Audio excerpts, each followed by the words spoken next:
Good morning बच्चों। यह project rail का क्वेश्चन आंसर है जो साप्ताहिक सरकारी स्कूल में होता है। इसका क्वेश्चन आंसर है, यह 4/4/11 आज का है, 4 नवंबर 2024 का है। चलिए इसका क्वेश्चन आंसर हम लोग देखते हैं।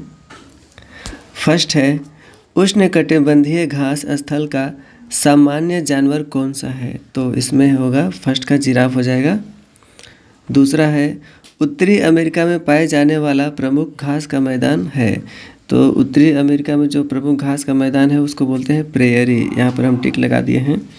तीसरा है, निम्नलिखित में से हरा सोना किसे कहा जाता है? तो हरा सोना वनों को कहा जाता है, जो हरे भरे वन होते हैं। चौथा फोर्थ नंबर है, झारखंड में किस प्रकार के वन पाए जाते हैं? तो झारखंड में उष्णकटिबंधीय पर्णपाती वन पाए जाते हैं। पाँचवा नंबर है, इनमें से कौन इलेक्ट्रॉनिक मीडिया का उदाहरण है? तो वो तो मोबाइल है, क्योंकि अखबार और पत्र तो होगा नहीं। नेक्स्ट आगे देख लेते हैं हम लोग छठा सवाल। छठा है, शंकुधारी वन की एक महत्वपूर्ण वृक्ष प्रजाति है। तो जो शंकुधारी वृक्ष वन है, उनके जो वृक्ष होते हैं उनमें चीड़ महत्वपूर्ण है, प्रमुख है। इसका हो जाएगा इसका बी, चीड़। सातवां का देखिए, झारखंड में कितने प्रकार की जनजातियां पाई जाती हैं? तो झारखंड में 32 प्रकार की जनजातियां पाई जाती हैं। आठवां है, निम्नलिखित में से कौन सी जनजाति झारखंड की सबसे प्राचीन जनजाति है? यहाँ पर थोड़ा मिसप्रिंट हो गया है। तो झारखंड की सबसे प्राचीन जनजाति उसको है असुर जाति है।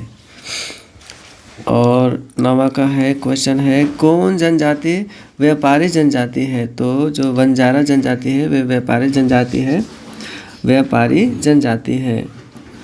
10वां क्वेश्चन है, झारखंड में जनजातियों का प्राचीन धर्म कौन सा है?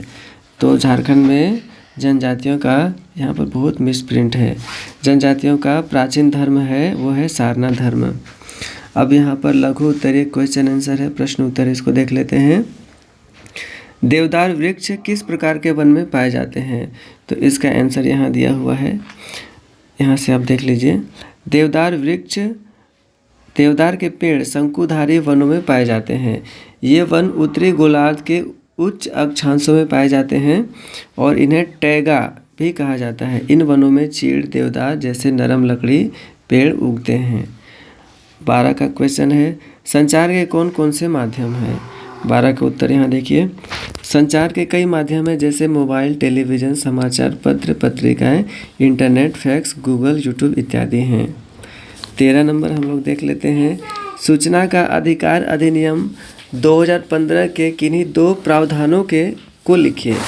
यानी सूचना का जो अधिकार था उनमें जो 2005 में जो अधिनियम बना था उसके 2 नियम कानून क्या हैं, 2 प्रावधान क्या हैं? तो यहाँ देखिए 13 का आंसर है, सूचना का अधिकार अधिनियम 2005 के 2 प्रावधान इस प्रकार हैं।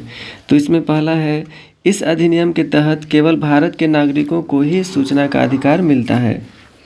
दूसरा है, इस अधिनियम के तहत आवेदन करने वाले व्यक्ति को सूचना सामान्य तौर पर उसी रूप में दी जाती है जिसमें वह मांगी गई है। अब हम 14 का देखते हैं, 14वां का, जनजातीय परिवार किसे कहते हैं? तो 14वां का आंसर यहाँ से है, जनजातियाँ वह मानव समुदाय है जो एक अलग निश्चित भूभागों में निवास करती है और जिनकी एक अलग संस्कृति, अलग रीति रिवाज, अलग भाषा होती है तथा ये केवल अपने ही समुदाय में विवाह करती हैं। ये सब क्या होते हैं? इनको जनजातीय परिवार कहते हैं। 15 है, लास्ट है, बंजारा कौन थे? 15वां का आंसर यहाँ देखिए, बंजारे, यहाँ पर एक और होगा, बंजारे एक खानाबदोश थे, खानाबदोश जनजाति थे जो व्यापार से जुड़े थे। जो बंजारा होते थे वो व्यापार से जुड़े होते थे। बंजारे एक स्थान से दूसरे स्थान पर माल ले जाने का काम करते थे। यहाँ पर थोड़ा सा इससे होगा माल दूसरे, इसको कर लीजिएगा, जो बंजारे एक खानाबदोश जनजाति के थे जो व्यापार से जुड़े थे। बंजारे एक स्थान से दूसरे स्थान पर माल ले जाने का काम करते थे। वे नमक, अनाज और जलाऊ लकड़ी और मवेशी जैसे सामानों को ले जाते थे। तो इसी के साथ यह वीकली टेस्ट टेस्ट जो था आज ख़त्म होता है 4 नवंबर 2024 का। मेरे चैनल को सब्सक्राइब ज़रूर कर दीजिएगा। नेक्स्ट फिर हम लोग मिलते हैं।